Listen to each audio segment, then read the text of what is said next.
Hello dear students, welcome in today's class. बच्चों, आज हम फिर से आपका एक न्यू चैप्टर स्टार्ट करने जा रहे हैं। So this is your chapter number 11 and the name of the chapter is our earth. यानी कि इस चैप्टर में हम अपनी अर्थ, अपनी पृथ्वी के बारे में जानेंगे। ओके, चलिए स्टार्ट करते हैं। All living beings live on a big ball like structure called the earth. ठीक है, यहाँ पर आपको बताया गया है जितने भी लिविंग बींग्स हैं, ठीक है, जितने भी जीवित प्राणी हैं, वो सभी कहाँ रहते हैं? एक बड़ी बॉल की तरह एक आकार है जिसको हम क्या कहते हैं? अर्थ, यानी कि पृथ्वी, उस पर रहते हैं। ठीक है, एक बॉल के आकार का स्ट्रक्चर है, ठीक है, जिस पर हम रहते हैं उसको हम अर्थ कहते हैं, पृथ्वी कहते हैं। The earth is surrounded by the air, यानी कि हमारी पृथ्वी के चारों तरफ हवा है, यानी कि पृथ्वी को हवा चारों तरफ से घेरे हुए है। The earth moves round the sun, earth sun के चारों तरफ राउंड करती है, ओके, मूव करती रहती है। The part of the earth that faces the sun receives light from the sun, यानी कि जिस पार्ट पर अर्थ के जिस पार्ट पर लाइट आती है, फेस करती है जिस तरफ से, वहां पर क्या होता है?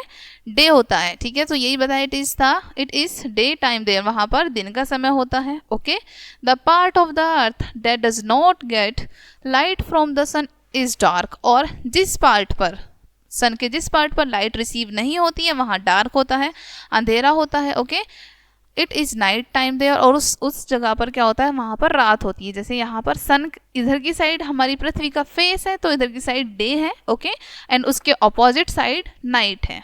ओके, चलिए आगे बढ़ते हैं।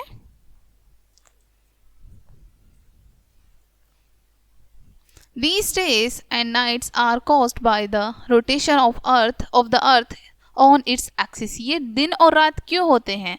हाँ, हमारी पृथ्वी पे जो दिन और रात क्यों होते हैं? क्योंकि हमारी जो अर्थ है वो अपने ही एक्सिस पे रोटेट करती रहती है। ठीक है, सन का भी चक्कर लगाती रहती है और अपने एक्सिस पर भी रोटेट करती है। Every morning the sun rises in the east and brings us a new day. प्रत्येक दिन सन ईस्ट से राइज होता है, ठीक है, पूर्व से निकलता है, ओके, और एक नया दिन की शुरुआत होती है, एक नया दिन लेके आता है। Every evening the sun set in the west and brings us the night, और एवरी इवनिंग, प्रत्येक शाम को क्या होता है? सन सेट हो जाता है, छुप जाता है वेस्ट में, ओके, पश्चिम की तरफ, और एक नई रात आती है, यानी कि रात होने लग जाती है। ओके, जैसे आपको यहाँ दिख रहा है, यहाँ पर सनराइज यानी कि सूर्य निकल रहा है, राइसिस हो रहा है यहाँ पर सनसेट हो रहा है, ओके, सूर्य छिप रहा है। ओके, अब हम जानते हैं हिल्स एंड माउंटेन के बारे में, ओके, पर्वत और पहाड़ों के बारे में। ठीक है, a hill is a place rising high on the land, यानी कि एक हिल यानी कि पहाड़ी एक ऐसा स्थान होता है जो कि लैंड यानी पृथ्वी, धरती से थोड़ा ऊंचा होता है। Okay, A high heel is a mountain, और जो एक हाई हिल होता है यानी कि एक पहाड़ी होती है उसको हम माउंटेन कहते हैं। ठीक है, जो काफ़ी ऊंची होती है उसको हम माउंटेन कहते हैं, यानी कि पर्वत कहते हैं। ओके, अब हम जानेंगे वैलीज के बारे में। Okay, A valley is a long narrow and between hills and mountains. एक जो वैली होती है, ठीक है, जिसको हम घाटी कहते हैं, वो कहाँ पर होती है? हिल्स और माउंटेन यानी कि पर्वत और पहाड़ के बीच में होती है और नैरो होती है। ठीक है, usually it has some river और लेक इन इट, और आमतौर पर उसमें क्या होती हैं? लेक और रिवर होती हैं। ठीक है, valley land is very fertile, और ठीक है, जो वैली की भूमि होती है वो काफ़ी उपजाऊ होती है। Crops grow well in a valley, और एक वैली में यानी घाटी में जो फसल होती हैं वो बहुत अच्छे से उगती हैं। ओके, नाउ हम प्लेन्स के बारे में पढ़ेंगे, यानी कि मैदान। A plain is a flat land, plain क्या होती है? एक फ्लैट लैंड होती है, ठीक है, एक समतल भूमि होती है। Most people live in plain, अधिकतर जो लोग होते हैं वो मैदानी इलाकों में ही रहते हैं। They grow many kind of crops, और वहाँ पर वो अलग अलग प्रकार की क्रॉप्स, फसल को उगाते हैं। Most cities and village are in plain, अधिकतर जो सिटीज़ होते हैं और जो विलेज होते हैं वो मैदानी इलाकों में ही होते हैं। ओके, अब हम पढ़ेंगे मार्शी लैंड, ठीक है, यानी कि दलदली भूमि।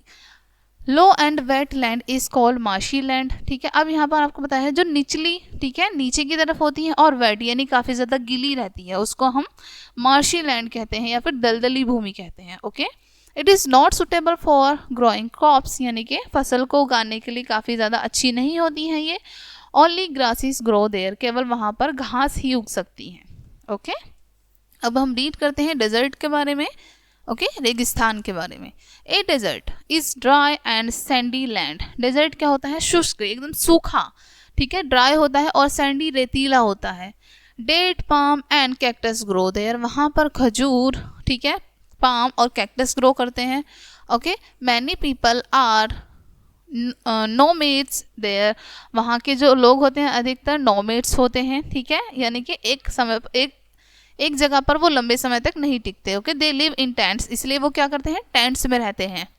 दे ट्रैवल ऑन कैमल बैक, और वो कैमल की बैक पर ट्रैवल करते हैं, ठीक है। नाउ हम रीड करते हैं न्यू टर्म्स। अर्थ क्या होती है? The planet on which we live, यानी जिस प्लैनेट पर हम रहते हैं वो हमारी अर्थ है। रोटेशन क्या होता है? मूवमेंट ऑफ द अर्थ, यानी हमारी जो अर्थ मूवमेंट करती है, घूमती है, उसको रोटेशन कहते हैं। सन क्या है? एक big hot ball of fire, यानी कि एक बड़ा आग का गोला है सन। ओके, नाउ हम रीड करते हैं once more. The earth is like a big round ball, earth क्या है? एक बहुत बड़ी राउंड बॉल है, ठीक है। Next, the land covered with sand is called a desert, ठीक है, जो हमारी लैंड है वो कवर है सैंड से, रेत से, ठीक है, और वहाँ उसको हम क्या कहते हैं? डेजर्ट कहते हैं। नेक्स्ट है द फ्लैट और low land of the earth is called a plain, ठीक है, जो फ्लैट होता है एकदम और लो होता है अर्थ का पार्ट, उसको हम प्लेन कहते हैं, यानी मैदान कहते हैं। नेक्स्ट है the long and narrow land between the hill is called a valley, ठीक है, जो काफ़ी लंबा और पहाड़ी के बीच के जो भाग होते हैं और नैरो होते हैं उनको हम वैली कहते हैं, यानी कि घाटी कहते हैं। नेक्स्ट है where the land rises high with slopes is called a hill. अब यहाँ पर आपको बताया जहाँ पर हमारे लैंड हाई होते हैं, ठीक है, और स्लोप बने हुए होते हैं, उसको हम हिल कहते हैं, पहाड़ी कहते हैं, ठीक है। सो यहीं पे आपका चैप्टर फिनिश होता है। आई होप ये चैप्टर आपको काफ़ी अच्छे से समझ आया होगा। मिलते हैं नेक्स्ट वीडियो में, और ये वीडियो देखने के लिए आप सभी का बहुत बहुत शुक्रिया।